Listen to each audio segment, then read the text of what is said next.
Jadi perlu diketahui sebenarnya kenapa sih Rasulullah kok memerintahkan sahabatnya untuk berhijrah ke Habasyah atau ke Ethiopia. Nah, jadi itu persoalannya adalah ketika dakwah itu sudah diperintahkan oleh Allah untuk berdakwah secara terang-terangan, intinya orang-orang Quraisy dan masyarakat di sana melakukan perlawanan dan penentangan kepada Rasulullah dan sahabat-sahabatnya, bahkan terjadi penganiayaan dan pengancaman. Maka Rasulullah mengambil langkah untuk dan memerintahkan mereka para sahabat untuk sebagian hijrah ke Habasyah, ya, dalam rangka mengamankan diri. Sampai kapan? Sampai turun nanti perintah Allah untuk kembali. Sebelum Nabi Muhammad SAW melakukan dakwah terang-terangan, strategi yang dilakukan Nabi adalah dakwah secara sembunyi-sembunyi. Tercatat dalam sejarah bahwa Nabi Muhammad SAW dakwah secara sembunyi-sembunyi sekitar 3 tahun di Mekah. Ya, itu keluarga yang terdekat disampaikan, ya. Dakwah internal, dakwah di dalam keluarganya sendiri secara sembunyi-sembunyi. Ya, karena di Arab itu ada suku-suku. Nabi Muhammad dari Quraisy. Ya, jadi setelah istrinya, ya, yang pertama itu istrinya dulu dalam lingkup keluarga yang di dalam rumahnya dulu. Khadijah, kemudian Ali bin Abi Thalib, kemudian Zaid bin Harithah. Kemudian setelah itu mengembang lagi menjadi keluarga dari suku Rasulullah itu sendiri, yaitu suku Quraisy. Jadi Rasulullah berdakwah selama kurang lebih 3 tahun itu secara diam-diam. Beliau mulai dari orang-orang terdekat, ya, sampai akhirnya Allah menurunkan perintah untuk dakwah terang-terangan, ya, dalam firman Allah, wa anzir ashiratakal aqrabin, berilah peringatan kepada keluargamu yang terdekat. Ya. Jadi sebenarnya orang-orang Quraisy itu sudah mengetahui dakwah Nabi, dan di antara mereka itu ada yang mengikuti ajaran Nabi. Ya. Jadi orang Quraisy sebenarnya sudah mengetahui. Ya. Jadi mereka itu pernah juga melihat Bilal sholat. Akan tetapi orang Quraisy itu tidak menganggap masalah. Ya. Karena pada saat itu, zaman itu telah dijumpai beberapa orang yang berada di atas millah Hanifiyah, yaitu ajaran yang lurus, yaitu ajaran Nabi Ibrahim alaihissalam. Millah Hanifiyah, itu ajarannya Nabi Ibrahim alaihissalam, yang tidak menyembah berhala, tidak melakukan kesyirikan. Jadi di antara orang-orang tersebut itu seperti Waraqah bin Naufal, Umayyah bin Abi Salt, Zaid bin Amr bin Naufal, Amr bin Abbas, ya, As-Sulami, Syirmah bin Abi Anas, Khalid bin Sinan, Qus bin Sa'idah. Jadi mereka ini adalah para ahnaf. Ya, terkadang berdakwah juga, akan tetapi dakwah mereka pada akhirnya hilang. Jadi bisa jadi pada awalnya kaum Quraisy itu juga menyangka bahwa dakwah Nabi sama seperti dakwahnya para ahnaf yang hanya ramai sebentar, namun kemudian redup dan hilang, sirna. Akan tapi persangkaan mereka itu keliru. Ya, mereka para ahnaf bukan para nabi. Adapun Muhammad SAW itu adalah utusan Allah. Ya, jadi kaum Quraisy itu semakin menganggap bahwa dakwahnya Muhammad, ya, ini sebagai masalah. Ya, ketika Rasulullah mendakwakan dan menyuruh mereka untuk meninggalkan kesyirikan secara terang-terangan. Ya. Jadi dulu waktu Nabi masih diam-diam dia nggak nganggap masalah, tapi begitu sudah mulai terang-terangan, orang Quraisy menjadikan ini jadi masalah. Kalau gitu ya masalah ini kalau terang-terangan. Mereka mulai terusik dan merasa mulai diatur-atur. Ya, adapun saat dakwah masih sembunyi-sembunyi, masing-masing sibuk dengan dirinya sendiri, mereka menganggapnya sebagai satu hal yang tidak mengapa, tidak masalah. Namun ketika Rasulullah mulai dakwah secara jahri, ya, terang-terangan, maka mulai dianggap suatu masalah yang serius, dan mereka mulai melakukan penentangan. Ya. Jadi disebutkan juga bahwa di akhir dakwah sirriyah, ya, jadi selama dakwah diam-diam selama kurang lebih 3 tahun itu sekitar ada 50-60 orang yang masuk Islam. Namun Nabi tidak mau menyebutkan nama-nama mereka untuk menjaga apa? Jaga keamanan supaya mereka aman, selamat ya, karena di antara mereka ada orang-orang miskin yang jika ketahuan maka mereka akan dimusuhi. Jadi nggak punya backing ya. Amr bin Abbas ya, As-Sulami itu dia berkata tentang kisah Islamnya itu. Kuntu wa ana fi al-jahiliyah, fil jahiliyah azunnu anna an-nasa 'ala dhalalah wa annahum laysu 'ala syai'in wa hum ya'buduna al-awthan. Fa sami'tu bi rajulin bi Makkah yukhbiru akhbaran fa qa'adtu 'ala rahilati fa qadimtu 'alaihi fa idza Rasulullah sallallahu alaihi wasallam mustakhfiyan jura'a 'alaihi qaumuhu. Aftu hatta dakhaltu 'alaihi bi Makkah fa qultu lahu ma anta qala ana nabiyun. Ya, jawab nabinya begitu. Faqultu wa ma nabiyin? Tanya lagi, nabi itu apa? Qala arsalanillah. Jadi Allah mengutusku, memberikan risalah. Faqultu bi ayyi syai'in arsalaka? Dengan apa kau diutus? Qala arsalani bisilatir arham. Aku diutus untuk membangun silaturahim wa kasril autan ya, wa an yuhadallah la yushrak bihi syai'un. Qultu lahu faman ma'aka ala hada? Qala hurrun wa 'abdun. Qala wa ma'ahu yawma idzin Abu Bakar wa Bilal mimman amana bihi. Faqultu inni muttabi'uka. Qala innaka la tastati' dzalik yawmaka hada.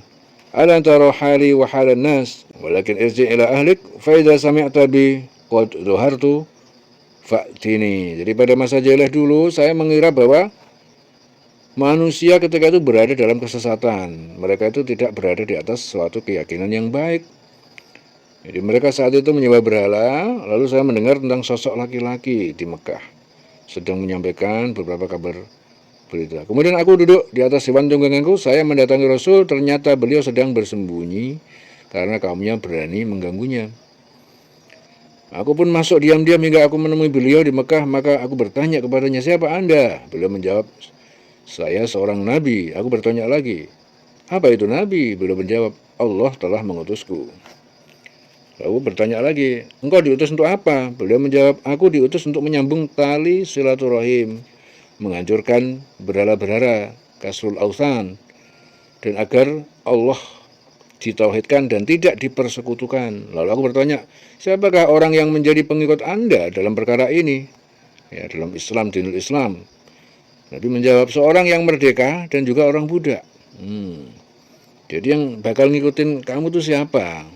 Ya yang merdeka dan juga budak. Dan bersama beliau tak kala itu Abu Bakar, Bilal, ya, dari orang-orang yang telah beriman kepada beliau. Aku berkata kepada beliau, aku akan mengikutimu. Beliau berkata, Rasul, sesungguhnya engkau tidak mampu menjadi pengikutku pada hari sekarang ini. Tidakkah engkau lihat kondisiku dan kondisi orang-orang? Ya, akan tetapi pulanglah kamu ke keluargamu, dan jika engkau telah mendengar bahwa aku telah dimenangkan, maka datangilah aku. Itu hadis diriwayatkan Imam Muslim. Jadi di sini Nabi itu tidak menyebutkan semua sahabat yang masuk Islam, walaupun akhirnya ketahuan, sehingga sebagian itu ada yang dibunuh, ditangkap. Padahal secara logika apabila Nabi mengatakan orang yang sudah masuk Islam itu sudah sekitar 50-90 orang, maka bisa membuat Ammar itu tertarik.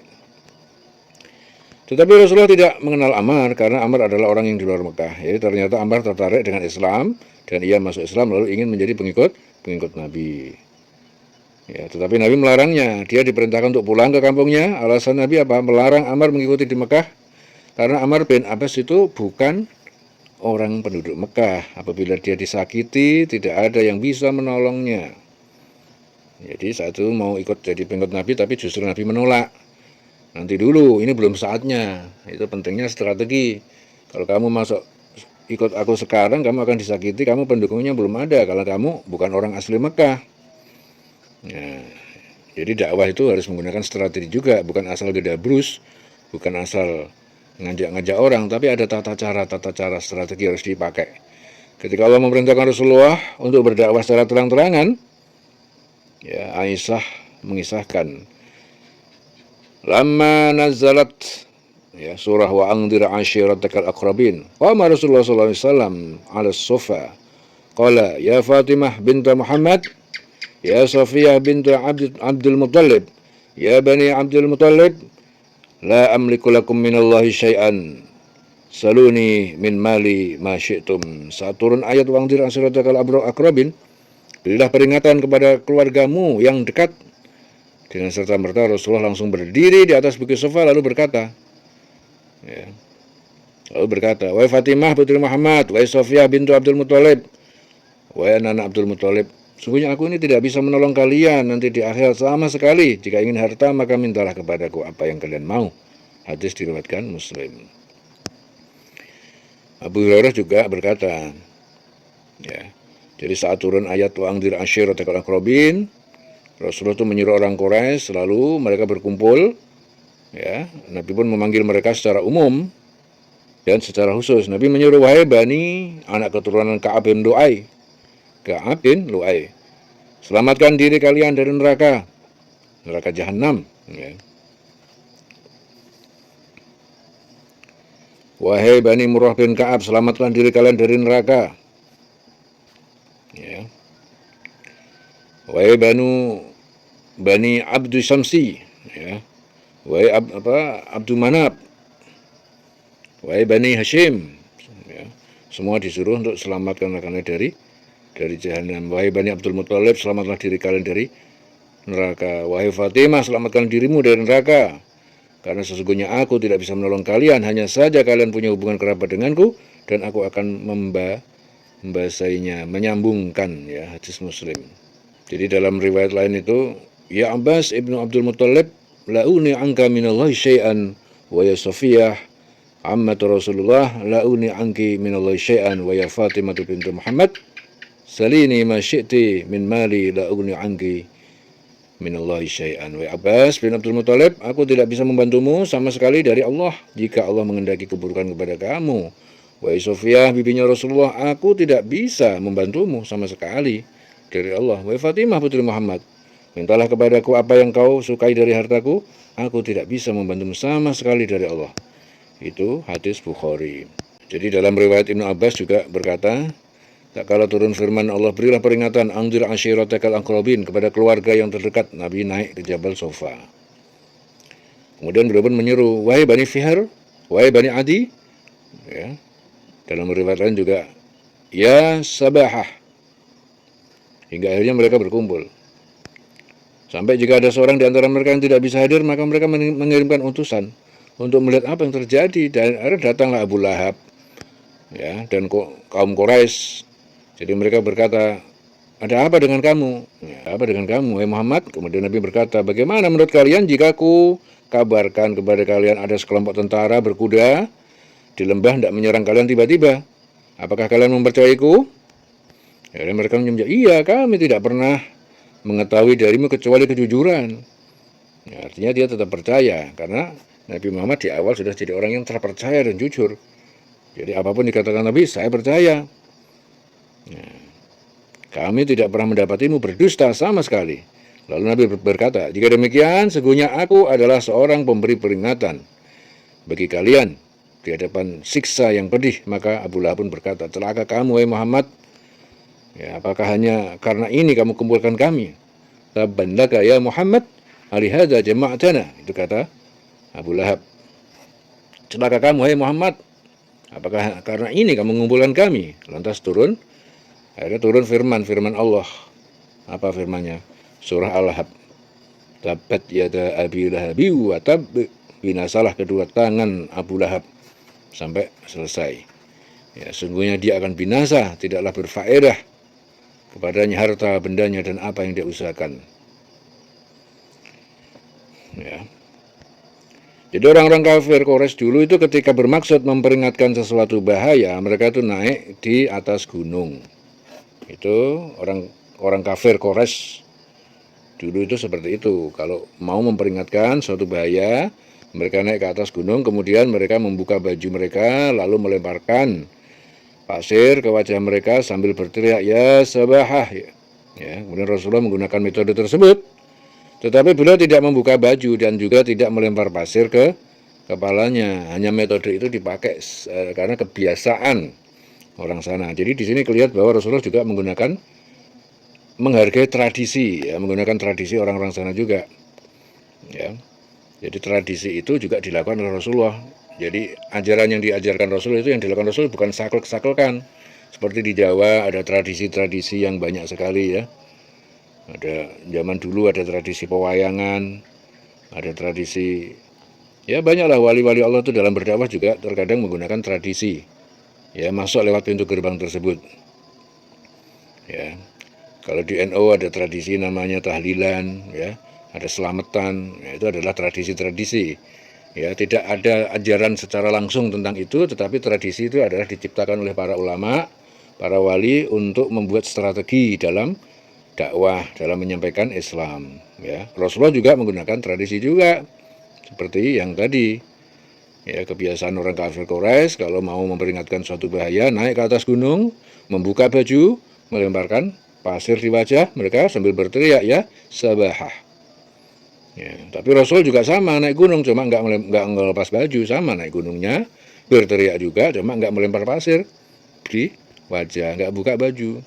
Ya, itu namanya tradisi, tetap menjalankan tradisi tapi diarahkan kepada yang sesuai dengan Islam. Ya, karena ini adat jahiliyah dan bertentangan dengan syariat. Adapun adat yang tidak bertentangan dengan syariat maka dipertahankan, dimanfaatkan oleh Nabi. Jadi tradisi dan yang tidak bertentangan tetap dipakai Nabi. Jadi para ulama juga menjelaskan tentang bolehnya mengikuti tradisi. Ya, jika tradisi tersebut benar, tidak bertentangan dengan syariat, serta ada manfaatnya. Jadi apalagi hukum asal tradisi itu mubah. Jadi asal tradisi itu hukumnya mubah hingga ada dalil yang mengharamkan baru haram. Ya, selagi nggak ada dalil yang mengharamkan ya tetap boleh. Ya. Bahkan apa lebih dari itu kita juga boleh mengikuti tradisinya orang kafir jika tradisinya tersebut itu memang bermanfaat, tidak bertentangan dengan syariat. Ya. Ya, jadi hal ini tidak dikatakan sebagai tasyabuh. Tasyabuh ya. Jadi terkadang orang itu berselisih paham, keras-kerasan itu tasyabuh, menyerupai. Akhirnya dalilnya keluar, man tasyabbaha biqaumin bahwa minhum, orang yang menyerupai suatu kaum itu adalah dari golongan mereka. Iya memang benar tapi keliru ya. Itu lihat dulu persoalannya, lihat dulu konteksnya. Kalau memang itu bertentangan dengan syariat, ya itu tasyabuh yang tidak boleh. Tapi kalau tidak melanggar syariat, ya itu boleh. Ya, contohnya saat perang Khandaq, di mana kaum muslimin itu dikepung oleh 10.000 pasukan. Jadi persekutuan antara orang Arab Badui, suku Quraisy, dan orang-orang munafik. Saat itu Salman Al-Farisi memberi ide untuk membuat Khandaq ataupun parit yang besar, kurang lebih lebarnya 4 meter dan dalamnya 4 meter, agar tidak bisa dilewati oleh kuda. Nah, ini adalah metode dan kebiasaan yang dilakukan oleh orang Persia saat mereka terdesak dalam perang. Ya, karena itu bermanfaat, maka metode ini diterima oleh Nabi. Ya, demikian pula ketika Rasulullah itu mengirim surat kepada Heraklius, yaitu Kaisar Romawi, ya, Raja Persia dan Raja Persia. Ya, saat surat tersebut akan dikirim, para sahabat menginformasikan bahwa surat itu tidak akan dibaca oleh raja kecuali apabila diberi tanda cap. Ya.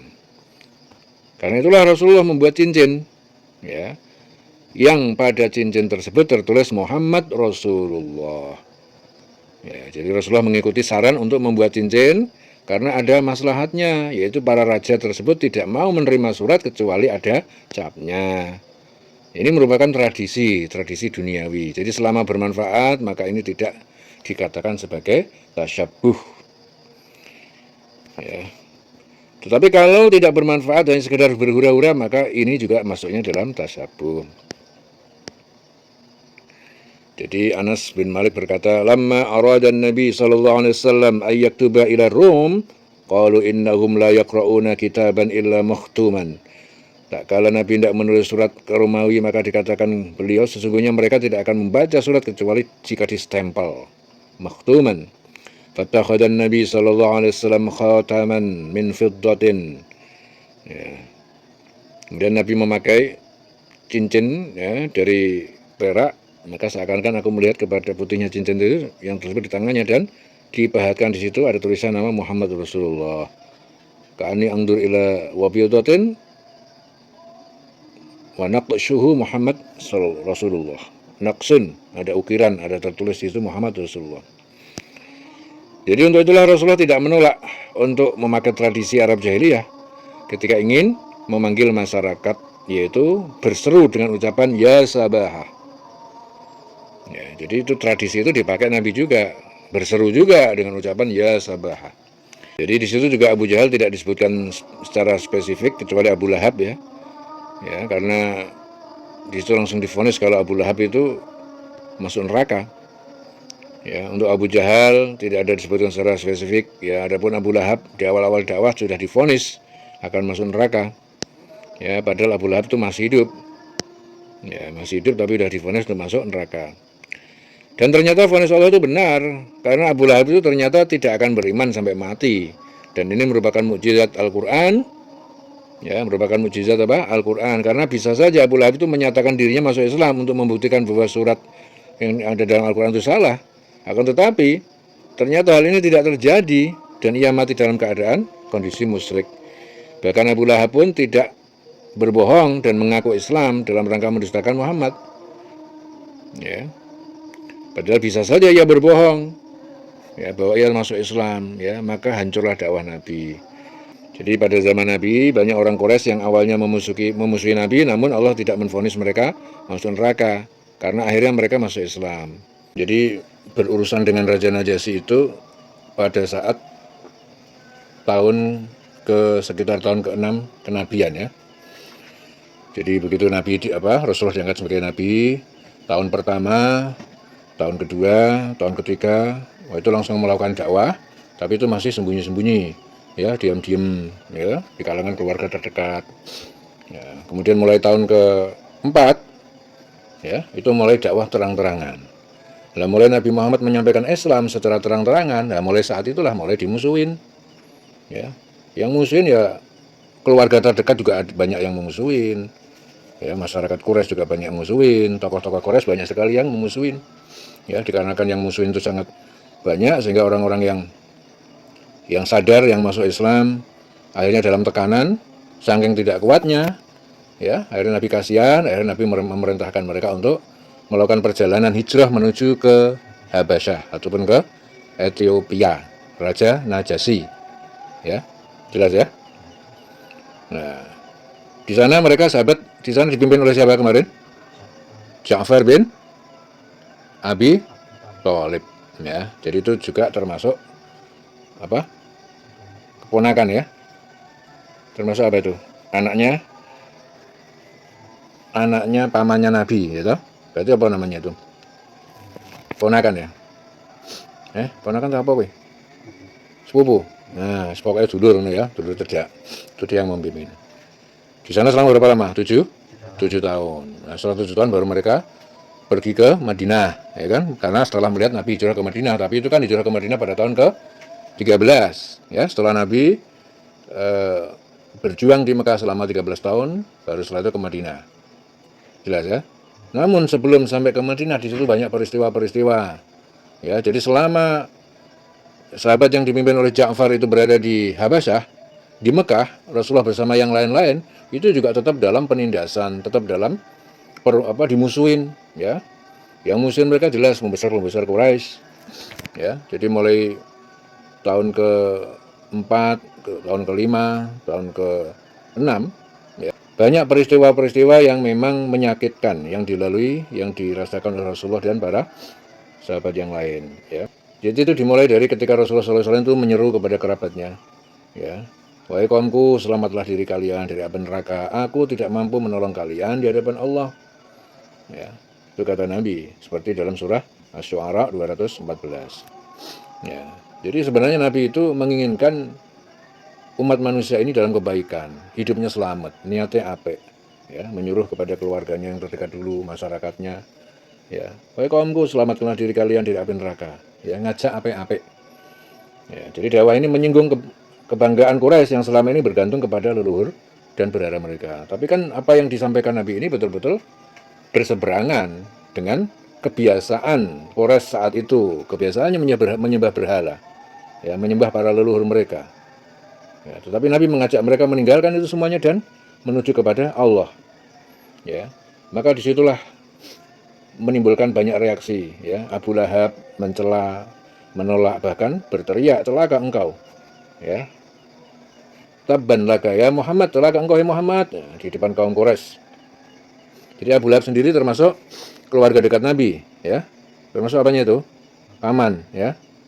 Nah, itu juga termasuk orang-orang yang akhirnya dia memusuhi Nabi. Padahal dulu di awalnya senang sekali dengan Nabi, karena melihat kelahiran Nabi senang banget, ya.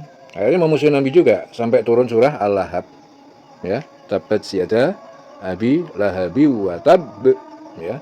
Tabbat yada abi lahabi wa tab, sampai akhir ayat.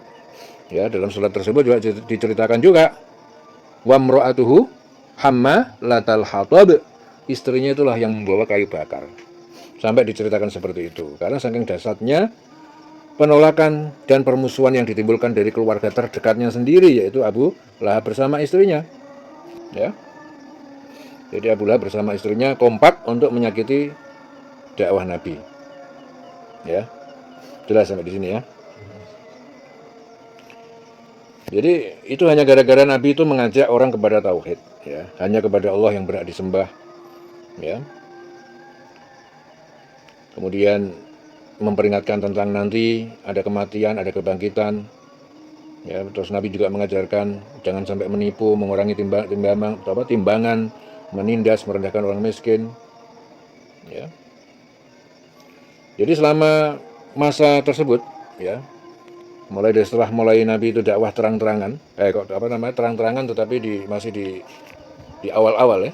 Jadi setelah tahun keempat, tahun kelima, tahun keenam itu, peristiwa itu banyak sekali yang menyakiti Nabi. Ya, Nabi sampai dituduh sebagai tukang sihir, ya.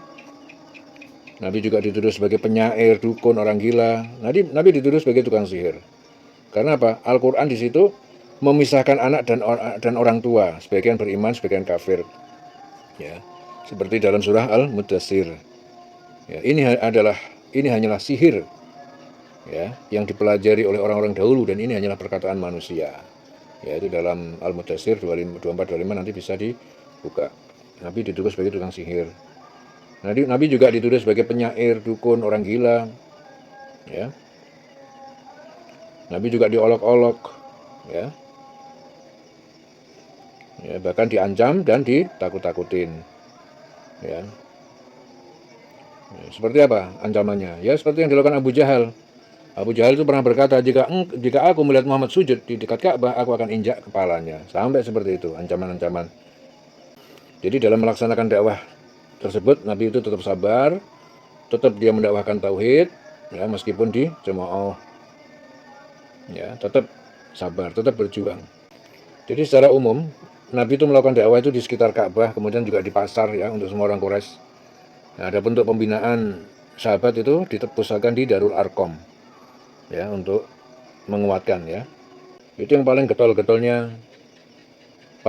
getol-getolnya menghalangi Nabi adalah orang-orang Quraisy itu sendiri. Di antara yang paling getol juga masih keluarga dekat Nabi. Ya, seperti yang tadi disebutkan, seperti siapa? Abu Lahab. Ya, Abu Lahab itu kan termasuk keluarga terdekat. Abu Lahab itu nama aslinya itu Abdul Uzza bin Abdul Muthalib. Jadi dia paman Nabi, kakak dari ayah. Jadi kakak dari ayah Nabi, yaitu Abdullah, kakaknya Abdullah. Ya, karena dia itu kaya raya, terpandang di kalangan Quraisy. Ya, itu Abu Lahab. Ya, jadi dia itu disebut Abu Lahab itu karena wajahnya kemerah-merahan. Ya, dia tadinya melindungi keponakannya, melindungi Nabi, tapi akhirnya menjadi musuh utama. Ya. Itu memusuhi Nabi itu sejak Nabi itu menyeru di Bukit Sofa. Akhirnya dia marah-marah itu. Jadi istrinya juga ikut-ikutan. Siapa istrinya namanya? Ummu Jamil, ya. Jadi dia termasuk ikut menyebar fitnah. Ya. Selalu menentang Nabi. Bahkan dia mencelakai Nabi dengan selalu memberikan duri-duri, ya. Di saat Nabi mau melewati suatu perjalanan, di situ selalu Ummu Jamil menyiapkan duri-duri agar supaya Nabi kecocok sekilai. Ya. Jelas, ya. Kemudian siapa lagi orang-orang yang menentang Nabi yang paling keras itu? Abu Jahal. Ya, Abu Jahal. Jadi ada Abu Lahab. Nah, Abu Lahab itu dulur cedak, ya. Ya, paman, ya, anak paman, ya. Tapi kalau Abu Jahal juga dulur, tapi dulur jauh ya. Jadi Abu Jahal itu namanya aslinya itu Amr bin Hisam al-Mahzumi. Abu Jahal itu dia terkenal sebagai orang yang bijaksana. Itu dulunya begitu. Dijuluki Abul Hakam ya, bijaksana. Jadi karena sering menjadi penengah orang-orang Quraisy. Jadi dia itu kaya, disegani, keras kepala, sombong. Itu Abu Jahal. Jadi setelah dia menjadi penentang Nabi, jadi namanya dia dipanggil, diganti menjadi Abu Jahal. Jahal itu apa? Bodoh. Jadi bapaknya kebodohan. Jadi awalnya itu, jadi di sana itu ada dua Umar ya, Amr. Yang satu Umar bin Khattab, ya, yang satu Amr bin Hisam, yang namanya itu Abu Jahal. Dua-duanya itu betul-betul bisa dikatakan preman pada zaman itu ya. Akhirnya sampai Nabi itu saking tidak kuatnya ada dua preman seperti itu, Nabi sampai berdoa, Allahumma ansurna bi ahadil Umar. Ya Allah tolonglah kami dengan salah satu Umar. Nah, akhirnya Umar bin Khattab masuk Islam, gitu ya. Tapi Amr yang satu yaitu bin Hisam jadinya tetap musuh, yaitu Abu Jahal. Ya. Jadi Abu Jahal itu dulunya keren, kaya, disegani. Cuma akhirnya dia itu menjadi memusuhi Nabi, ya, karena dia memusuhi Nabi. Akhirnya yang tadinya disebut sebagai bapak kebijaksanaan, akhirnya namanya dipanggil sebagai Abu Jahal, bapak kebodohan. Jadi selalu mengolok-olok Nabi di depan Ka'bah, mengancam, jika aku melihat Muhammad sujud, akan kuinjak, sampai seperti itu. Ya. Pernah juga maju mendekati Nabi saat Nabi sujud. Nah, ya, tapi tiba-tiba dia mundur ketakutan, karena dia di situ ternyata melihat paret api, ya. Malaikat menghalangi. Pernah dia mau menginjak Nabi. Tapi Nabi tetap konsisten, tetap melakukan peribadahan-peribadahan, ya, walaupun dihalangi, ditantang. Kemudian siapa lagi tokoh-tokoh Quraisy yang betul-betul memusuhi Nabi, yang sangat keras permusuhannya, yaitu Al-Walid bin Mughirah Al-Mahzumi. Ya, itu juga termasuk tokoh Quraisy yang kaya. Jadi kebanyakan orang-orang kaya yang terpandang justru mereka itu musuh Nabi. Jadi ayah dari Khalid bin Walid yang kelak menjadi sahabat besar Islam, ya, sangat dihormati. Ya. Jadi dia pernah mendengar Al-Quran. Sungguh perkataan manis, tinggi, subur, tidak mungkin ini perkataan manusia. Akhirnya muncul satu kesadaran di situ. Ya. Kenapa? Karena dia itu adalah orang yang dikenal bijak dan sebagai ahli sastra Arab. Ya, Walid itu. Sehingga dia melihat kata-kata Al-Quran itu, dia bisa menilai dan mengambil kesimpulan bahwa ini sebuah untaian yang luar biasa. Nah, justru dari situlah dia bisa mulai terjadi kesadaran, ya. Mungkin perkataan manusia sampai dia seperti itu. Tapi karena dia tuh dapat tekanan dari orang-orang Quraisy, ya akhirnya menarik ucapannya. Ucapannya ditarik, yang tadinya dia itu mengatakan Quran itu luar biasa, yang dikatakan adalah firman, bukan ciptaan manusia, tapi karena dia mendapatkan tekanan dari Quraisy, akhirnya dia mengubah, ya ini adalah sihir yang dipelajari oleh orang-orang terdahulu. Ya. Jadi statementnya jadi berubah. Kemudian siapa lagi? Nadhr bin Haris. Ya, jadi Nadhr bin Haris juga seorang pedagang Quraisy yang sering bepergian ke Persia. Jadi menguasai kisah-kisah Persia, ya. Ya. Itu juga termasuk orang-orang yang memusuhi Nabi. Ya. Kemudian siapa lagi? Al-As bin Wail As-Sahmi. Ya, juga tokoh Quraisy terpandang dari Bani Saham. Ya, jadi ayah dari sahabat yang terkenal Amr bin As, ya, yaitu penakluk Mesir. Dia dikenal cerdas, tapi sombong, gitu ya. Jadi penentang Nabi yang sangat keras di sana itu siapa? Abu Lahab, Abu Jahal, Al-Walid, Nadhr dan As. Itu tokoh-tokoh orang-orang yang memusuhi Nabi, ya, dari keluarga terdekat, yaitu Abu Lahab, ya, itu keluarga terdekat. Mulanya dimulai dari dakwah Nabi, ya, mulai dari terang-terangan, akhirnya Nabi mendapatkan banyak permusuhan, ya, di antara tokoh-tokoh yang sudah disebutkan tadi. Ya, sampai tahun ke-6 karena permusuhannya itu sangat dahsyat, akhirnya Nabi melihat sahabat, ya, para orang-orang yang masuk Islam itu kelihatan kasihan, akhirnya diperintahkan Nabi untuk hijrah ke Habasyah. Ya, di tahun ke-5 itu juga tekanan semakin menguat, ya. Ada tekanan, ancaman. Jadi Islam mulai menarik pengikut dari kalangan yang lemah. Itu di tahun ke-5. Seperti Bilal, Ammar, Sumayyah, ya, Khattab dan lainnya. Jadi Quraisy akhirnya merasa wibawa mereka terancam. Ya, gara-gara yang mulai masuk Islam itu. Jadi para pembesar Quraisy mendatangi Abu Thalib akhirnya meminta agar Nabi dihentikan. Dakwah Nabi itu supaya berhenti. Jadi pembesar Quraisy itu pada deketin Abu Thalib. Ya, ponakanmu itu tolong suruh berhenti, jangan dakwah-dakwah terus.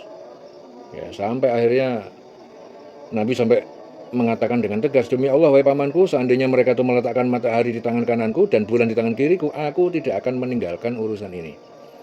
Wallahi ya ammi la wada'u syamsa fi yamini wal qamara fi yasari. Ya, seperti itu. Kalau engkau letakkan matahari di tangan kananku, bulan di tangan kiriku, ya, aku tidak akan meninggalkan. Ala an atruka hadzal amra, aku disuruh meninggalkan perkara ini, urusan ini tidak akan aku tinggalkan, kata Nabi Muhammad. Itu saking kuatnya dakwah, ya, kekuatan akidah, kekuatan tauhid, ingin menyampaikan apa yang diperintahkan Allah kepada umat manusia. Ya. Banyak juga yang mendapatkan penyiksaan fisik seperti Bilal bin Rabah. Bilal bin Rabah itu dijemur di padang pasir, ya, diberi watu besar, ya tetap berkata juga ahad ya, tetap dia zikrullah, tetap dia mengakui, ya, tentang ketuhanan, bertuhan kepada Allah. Kemudian keluarga Yasir, Sumayyah, Ammar itu disiksa berat, ya. Sumayyah dihina, ditusuk dengan tombak oleh Abu Jahal, akhirnya gugur sebagai syahid yang pertama. Kemudian Khobab bin Al-Araj, ya, dipaksa tidur di atas bara api hingga punggungnya melepuh, ya. Ya, Nabi itu hanya mampu menenangkannya, menenangkan mereka, sabar wahai keluarga Yasir, sesungguhnya tempat yang dijanjikan bagi kalian adalah surga. Ya. Begitu juga pada tahun ke-6, perlawanan Quraisy itu semakin memuncak karena Islam semakin dikenal, bahkan sebagian tokoh mulai mempertimbangkan kebenarannya. Quraisy semakin keras dalam tekanannya. Ya, akhirnya Quraisy bersatu menuduh Nabi, ya, mengacaukan persatuan Quraisy. Ya, akhirnya mereka bersatu orang Quraisy itu. Sampai mereka itu mengatakan, apakah dia, Muhammad itu menjadikan Tuhan-Tuhan ini satu Tuhan saja? Ya, sungguh ini suatu yang sangat aneh. Ya. Akhirnya delegasi Quraisy juga sampai mendesak Abu Thalib lagi. Kali ini lebih keras, bahkan mengancam memerangi Bani Hashim. Abu Thalib tetap melindungi Nabi, walaupun ancamannya lebih keras lagi. Ya, penyiksaan pada sahabat juga semakin luas, tidak hanya Bilal dan keluarga Yasir, tapi sahabat-sahabat lain yang tidak punya pelindung juga disiksa. Ya. Umar bin Khattab, ya, saat masih kafir juga ikut menyiksa kaum muslimin sebelum akhirnya mendapatkan hidayah. Ya, jadi Umar termasuk tadi sudah saya sebutkan ada dua preman yang sangat keras di sana, Umar bin Khattab diantaranya. Ya, namun setelah tahun ke-6, nah di sini mulai masuk Islam, ya, Umar bin Khattab masuk Islam, ya, tahun ke-6. Jadi awalnya ia hendak membunuh Nabi, namun setelah mendengar surah Toha di rumah adiknya Fatimah, akhirnya ia luluh. Ya, dengan masuknya Islam, Umar, kaum muslimin mulai berani sholat di Ka'bah secara terbuka. Ya, jadi gara-gara Umar masuk Islam, istilahnya gengnya, ya, gangsternya masuk Islam, akhirnya umat muslimin lebih leluasa untuk melaksanakan sholat di Ka'bah secara terbuka. Jadi Umar masuk Islam kapan? Tahun keberapa? Tahun ke-6. Ya. Ya, berarti setelah sahabat itu hijrah ke Habasah. Ya. Jadi perlu ditekankan kembali dan perlu difahami, ya, bahwasanya hijrah pertama ke Habasah itu sekitar tahun ke-5, tahun ke-6 kenabian, ya. Jadi sekitar tahun 615 Masehi.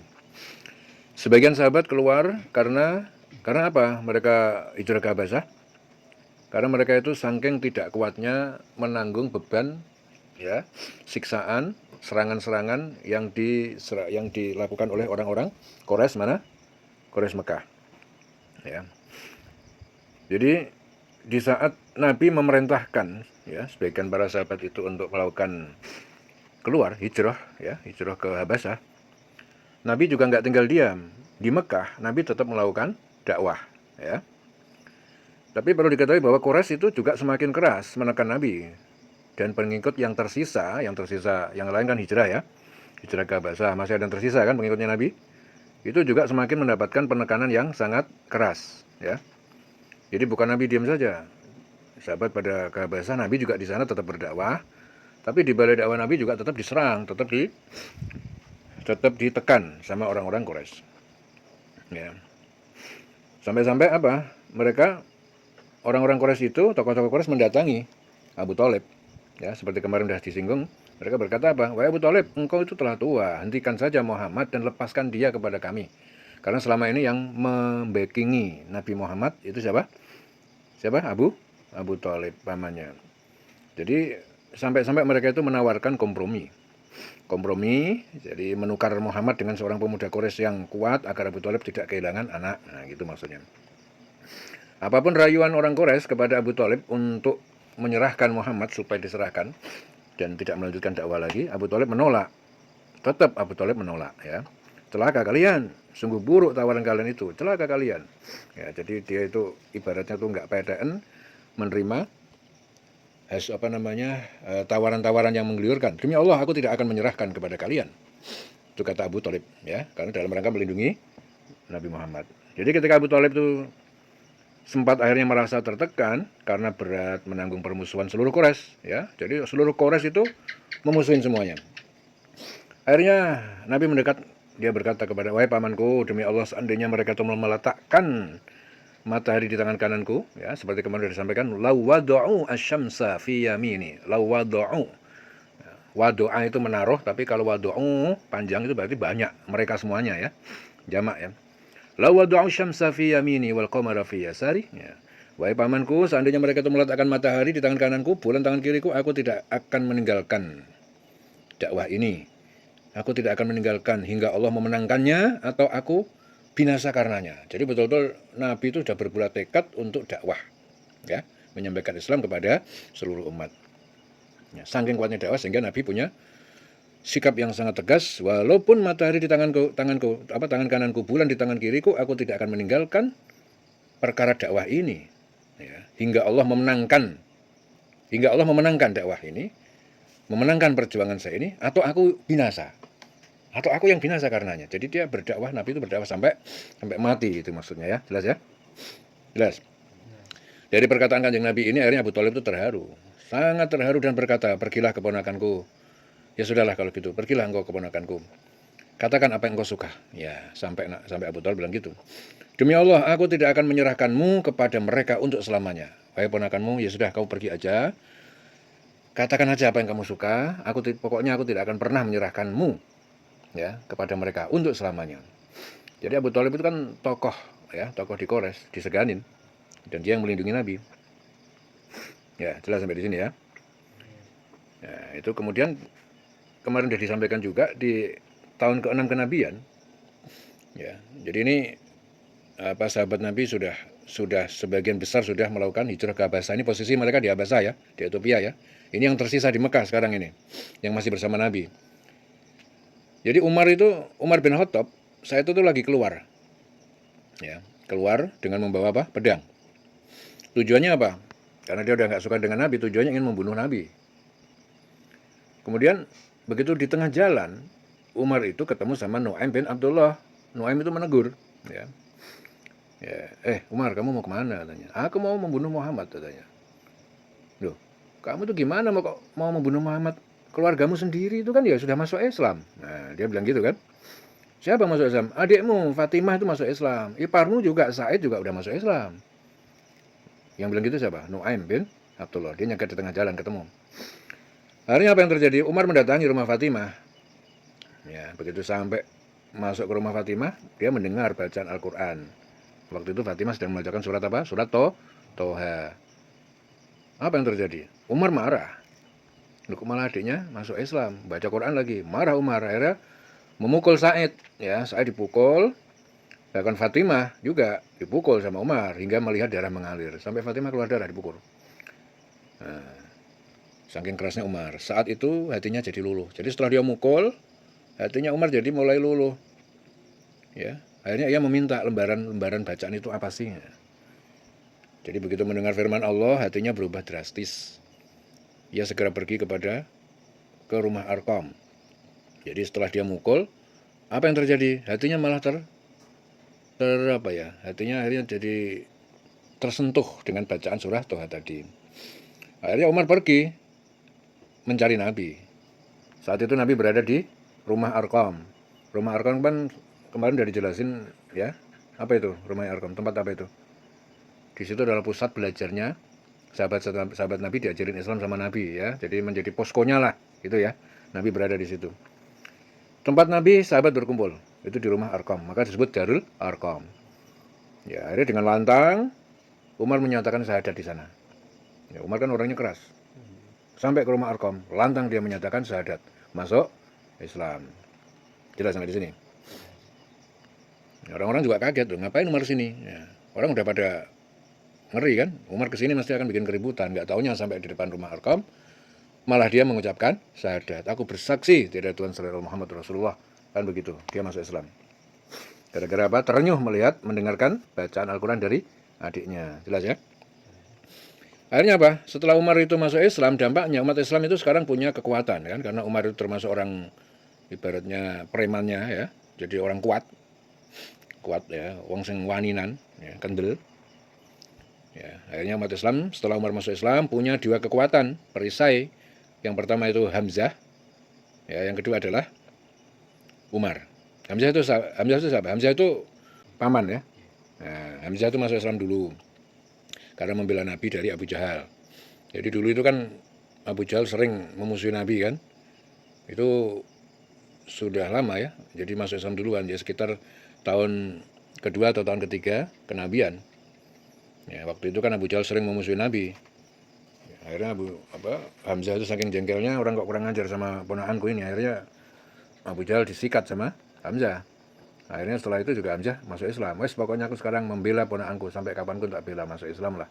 Akhirnya Hamzah menjadi perisai Nabi juga. Itu lebih awal, sekitar tahun kedua atau tahun ketiga, tahun kenabian ya, 2 atau ketiga kenabian. Jadi akhirnya apa? Akhirnya umat Islam saat itu memiliki dua perisai, yaitu Umar sama Hamzah. Sehingga akhirnya Muslim berani sholat secara terbuka ya. Sholat secara terbuka, terang-terangan di Ka'bah. Ya. Namun seperti kemarin sudah disampaikan, mereka juga tetap juga menyerang, kepengen memusuhi Nabi terus ya. Sampai kemarin sudah saya disampaikan apa, bahwa kalau sampai Muhammad sholat di sini akan aku injak kepalanya. Nah, siapa yang bilang gitu kemarin? Abu Jahal, Abu Lahab? Abu Jahal ya. Jadi dengan masuknya Umar, dakwah di Mekah itu tidak lagi sepenuhnya sembunyi ya. Gara-gara ada Umar sama Hamzah, akhirnya dakwah Nabi di Mekah sudah mulai terbuka. Jadi kehadiran Umar dan Hamzah itu memberikan wibawa secara sosial dan ketahanan fisik ya. Jadi Quraisy tidak bisa semena-mena menyerang majelis Nabi. Kalau dulu kan semena-mena ya, begitu merendahkan. Tapi begitu ada Umar sama Hamzah, akhirnya majelis Nabi itu semakin kuat. Ya, jelas sampai sini ya. Tapi ya begitu, orang-orang Quraisy juga tetap namanya musuh ya, tetap selalu ingin memusuhi Nabi. Akhirnya apa yang terjadi? Mereka sepakat ya. Sepakat karena umat Islam ya, sejak adanya Umar sama Hamzah itu tambah kuat, dakwah Nabi semakin terang-terangan, mereka juga kepengen juga menghancurkan Nabi. Bagaimana caranya ya? Akhirnya mereka sepakat ingin memboikot Kanjeng Nabi dan keluarganya. Jadi ingin supaya piye caranya, karena dia itu ingin menghancurkan Nabi sulit karena sudah tambah kekuatan. Akhirnya mereka membuat strategi memboikot Kanjeng Nabi dan yang terhubung dengan Nabi. Bagaimana caranya supaya diboikot? Ya, karena dakwah makin kuat. Akhirnya Quraisy itu menulis piagam yang berisi boikot total terhadap Bani Hashim sama Banu Abdul Muthalib. Ya, itu berarti keluarga Nabi ya. Banu Hashim sama Banu Abdul Muthalib. Ya, jadi boikot ya, tidak boleh dinikahi, diperdagangkan atau diberi bantuan. Ya.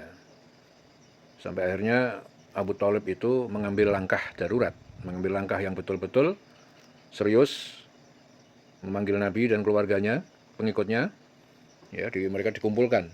Akhirnya Nabi sama pengikut-pengikutnya semua dikumpulkan di lembahnya Abu Thalib.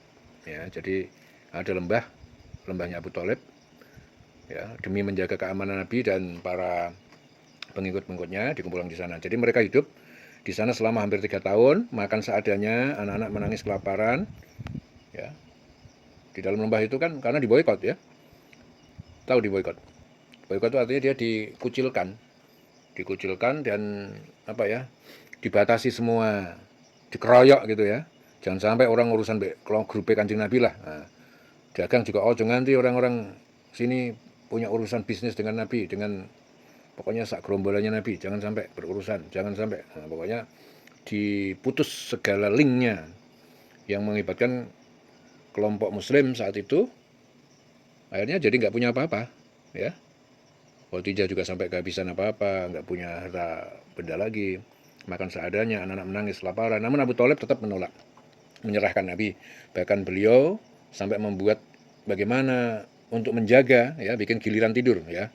Ya kalau di Indonesia seperti jam malam lah, jaga-jaga gitu kan. Ya, jadi ada yang piket supaya jaga-jaga, ya, dari serangan musuh. Nabi dipindah ke tempat-tempat, ya, dari tempat ke tempat yang lain, dari di malam hari agar tidak diserang diam-diam. Jadi Nabi tetap diamankan oleh siapa? Oleh siapa? Abu Thalib. Ya. Jelas sampai di sini ya. Jadi di situ ada yang namanya boykot. Ya.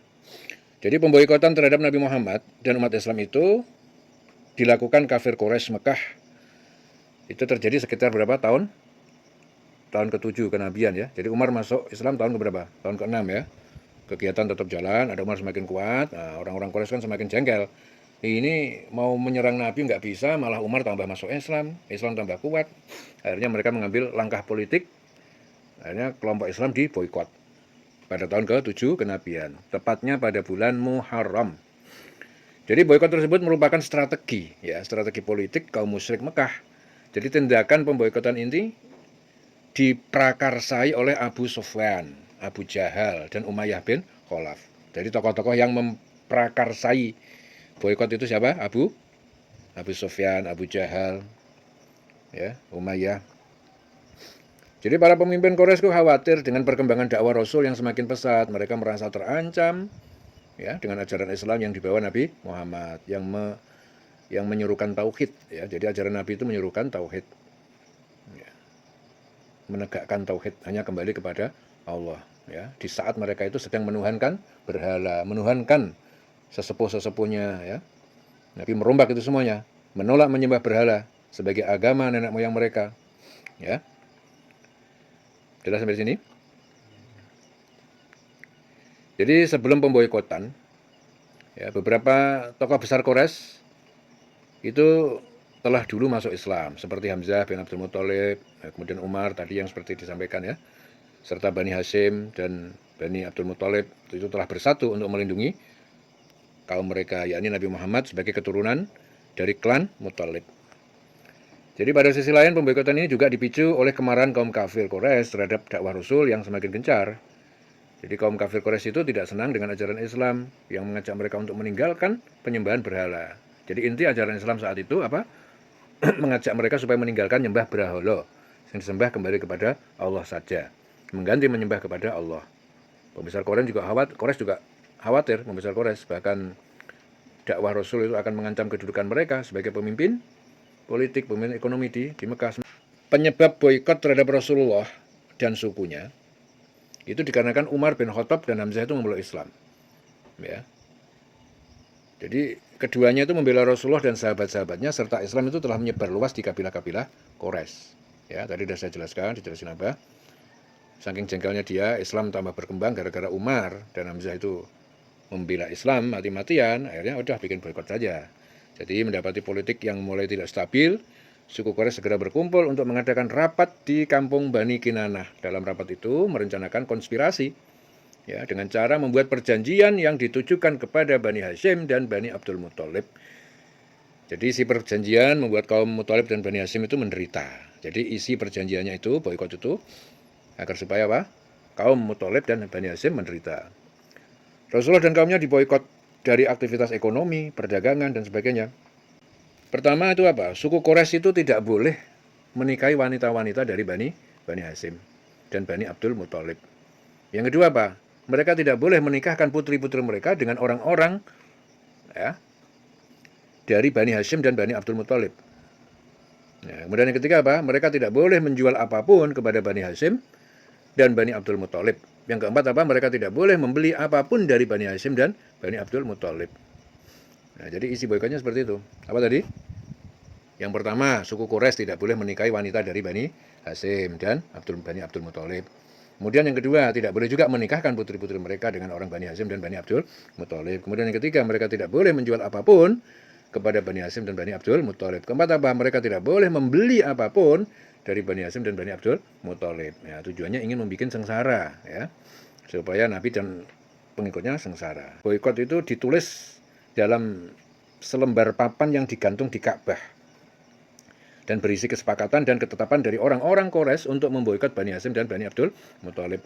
Jadi perjanjian ini yang nulis itu siapa? Baghid bin Amir bin Hashim. Jadi Baghid itu salah seorang tokoh Quraisy yang menentang penyebaran Islam. Itu yang menulis berdasarkan rapat tokoh-tokoh Quraisy.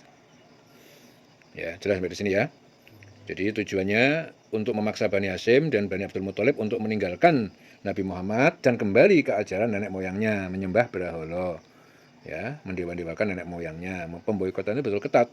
Jadi klan Bani Hashim dan Muthalib itu terisolasi, ya, dari dunia luar. Imbasnya apa? Cadangan dan bahan makanan itu sudah habis, sementara orang-orang musyrik tidak membiarkan bahan makanan masuk ke Mekah, ya. Jadi jikalaupun masuk, mereka akan segera membelinya, sehingga Bani Muthalib Bani Hashim tidak dapat memilikinya. Jadi kondisi ini benar-benar mengerikan dan menimbulkan kelaparan. Jadi sampai mereka itu mengalami kesulitan dan terpaksa memakan daun kering, kulit, ya, bahkan terdengar di balik perkampungan suara para wanita, anak-anak pada menangis karena kelaparan, ya, di kaum perkampungan Abu Thalib, ya. Jelas sampai di sini? Jadi itu diantara penderitaan Rasulullah dan kaumnya yang telah mencapai titik kelemahan dan terpaksa memakan daun kering, kulit, ya, untuk bertahan hidup. Ya, suara istri, anak-anak mereka menangis, kesakitan, terdengar di balik perkampungan itu. Jadi pernah pada suatu waktu itu Hakim bin Hisham itu keponakan dan dari istri Nabi, yaitu Khadijah, itu datang ke Mekah untuk memberikan gandum pada bibinya, Khadijah, untuk dimakan. Namun Abu Jahal memergokinya dan melarang membawa gandum tersebut dibawa. Hingga akhirnya keduanya berselisih tegang. Ya, di tengah kondisi kelaparan, suku Quraisy tidak peduli dengan keadaan Bani Hashim dan Bani Muthalib selama boikot berlangsung. Tidak memberikan bantuan apapun, bahkan jika Bani Hashim dan Bani Muthalib sedang sakit atau kelaparan, mereka biarin. Jadi kondisi ini berlangsung selama kurang lebih berapa? 3 tahun. Jadi Nabi dan kaumnya diasingkan, diisolasi. Tujuannya apa? Menghentikan dakwah Nabi, ya. Kemudian nggak berhenti di situ saja. Ya, setelah mereka itu ingin menyengsarakan Nabi, masih bertahan hidup, kok nggak mati-mati, kok nggak hancur-hancur, ya, Nabi bersama umatnya, pengikutnya. Akhirnya mereka juga mencari jurus-jurus baru lagi, bagaimana supaya Nabi itu segera hancur, ya, segera kalah, segera tidak berkutik. Akhirnya Abu Jahal membuat rencana. Ya, apa yang dilakukan Abu Jahal? Dia ngirim surat undangan kepada Habib Ibnu Malik, Raja Habib bin Malik. Jadi mereka itu memang kebiasaannya itu kan selalu apa? Berdagang menuju kemana? Ke Syam. Ya, ketepatan rajanya waktu itu Habib bin Malik. Ya, Abu Jahal tujuannya apa? Kepengen mengirim surat mengundang Habib bin Malik biar memberesin urusan Muhammad. Ya, tujuannya kan begitu. Habib bin Malik, Raja Syam. Jadi akhirnya apa? Setelah mendapatkan surat dari Abu Jahal dengan tujuan supaya Raja Habib bin Malik itu mendukung kelompok Abu Jahal, kelompok Quraisy yang menyakiti Nabi, diundang. Habib berangkat bersama 12.000 pasukan berkuda menuju ke Mekah. Ya udah, tak berangkat. Akhirnya Habib membawa 12.000 pasukan menuju ke Mekah. Kemudian saat tiba di Mekah, Abu Jahal beserta para pembesar Quraisy itu menyambutnya dengan memberikan budak dan perhiasan. Senang banget Abu Jahal. Nah, ini ya kekuatan besar dari tetangga, ya, negara sebelah, ya, sudah datang membawa 12.000 pasukan, tujuannya ingin menyerang. Abu Jahal senang dia, ini Muhammad pasti hancur ini. Mikirnya begitu. Setelah duduk berhadapan, akhirnya Habib bertanya kepada Abu Jahal tentang Nabi Muhammad. Namun Abu Jahal itu membantahnya, ya, Tuan, bertanyalah tentang Bani Hashim. Ya, Abu Jahal bilang begitu. Jangan bertanya tentang Nabi Muhammad, bertanya aja tentang Bani Hashim. Ya, akhirnya Habib bilang, siapakah Muhammad? Muhammad itu siapa? Akhirnya pembesar Quraisy yang menemui Abu Jahal itu menjawab, kami mengenalnya sejak kecil sebagai orang yang jujur dan bisa dipercaya. Saat berusia 40 tahun, ia ini berbalik menghina dan merendahkan Tuhan kami. Ia mendakwahkan agama baru yang berbeda, ya, dari agama kami. Akhirnya Raja Habib sedikit marah, dia merah langsung. Bawa dia ke hadapanku. dengan sukarela, atau dia bilang nggak mau, paksa dia.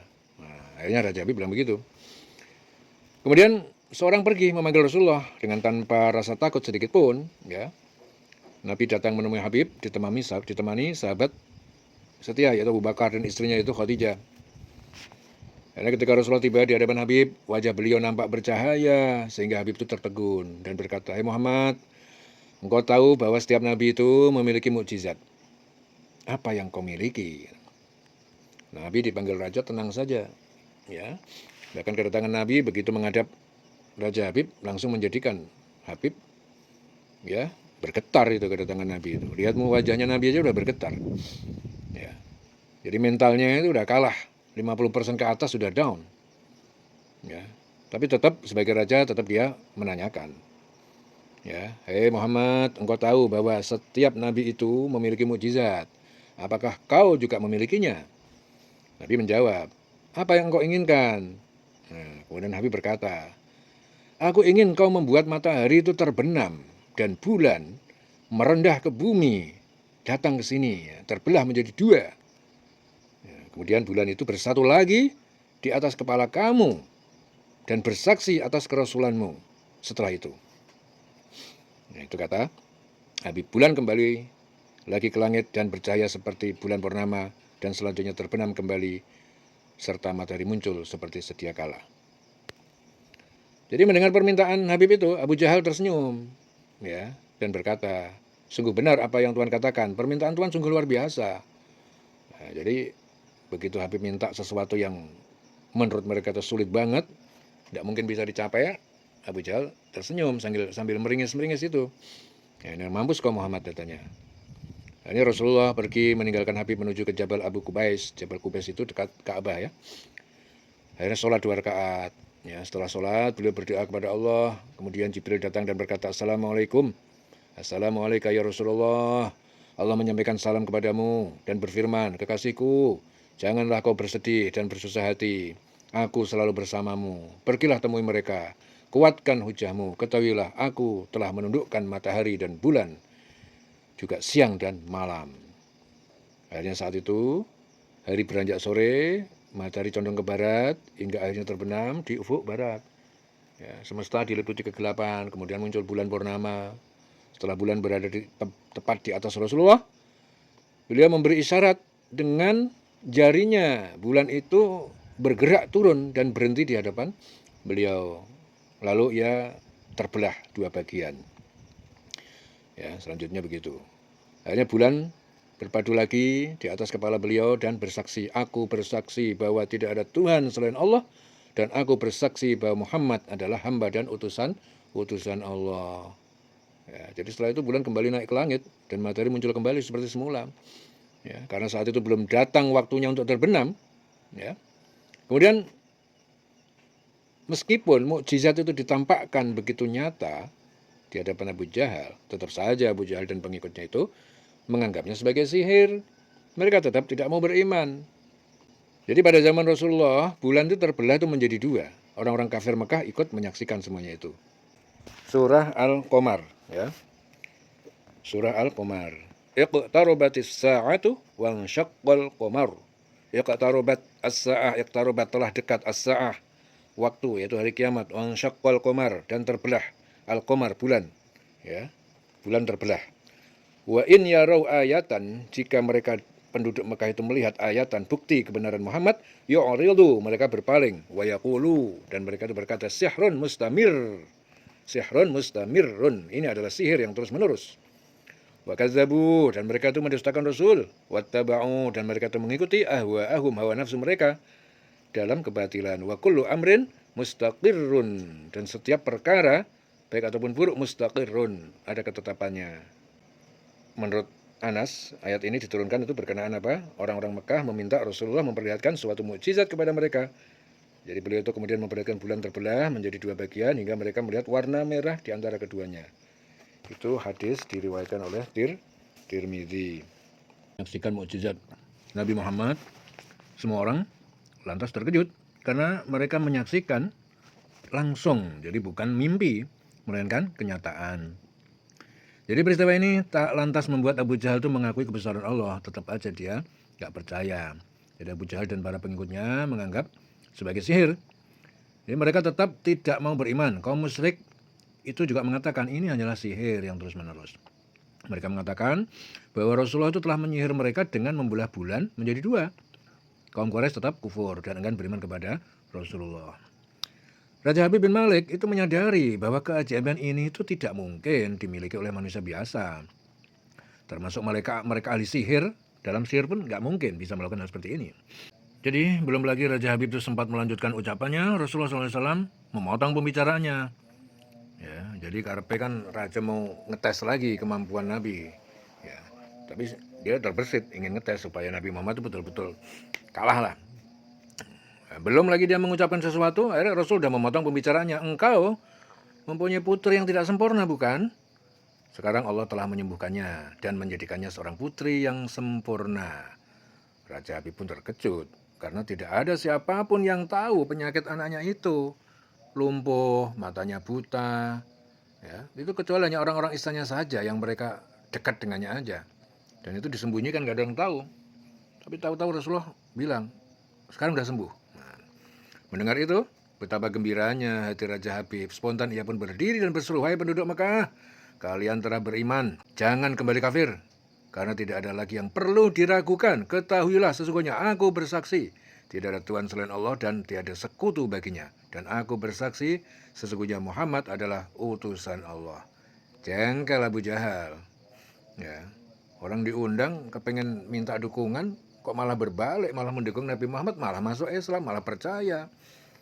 Jadi melihat itu semuanya Abu Jahal jadi jengkel dan marah. Dengan emosi dia berkata kepada Raja Habib, "Wahai Raja Habib, engkau beriman kepada tukang sihir ini hanya karena menyaksikan kehebatan sihirnya, itu sihir." Namun Raja Habib tidak menghiraukannya dan berkemas untuk pulang. Sampai di pintu gerbang istana, putrinya ternyata sudah sempurna. Menyambutnya sambil mengucapkan 2 kalimat syahadat. Ya, tentu Raja Habib terkejut. "Wahai putriku, dari mana kamu mengetahui ucapan itu? Siapa yang mengajarimu?" "Aku bermimpi, didatangi seorang laki-laki tampan, rupawan yang memberitahu ayah telah memeluk Islam. Dia juga berkata, jika aku menjadi muslimah, anggota tubuhku akan lengkap. Tentu saja aku mau." Kemudian aku mengucapkan 2 kalimat syahadat, jawab sang putri. Jadi maka seketika itu juga Raja Habib pun bersujud, ya, tersungkur sebagai tanda syukur kepada Allah Subhanahu wa Ta'ala. Jadi terkait hal ini juga ada satu dokumen yang dipublikasikan oleh situs Badan Antariksa Amerika NASA pada tahun 2002. Itu bahwa gambar permukaan bulan itu diklaim sebagai bukti yang pernah terbelah. Bulan itu pernah terbelah. Itu ada dokumen di NASA seperti itu. Bahwa di sana terlihat sebuah ngarai semacam kanal kering besar yang lurus membentang. Ya, jadi mengesankan sebuah bekas patahan atau belahan yang tersambung kembali.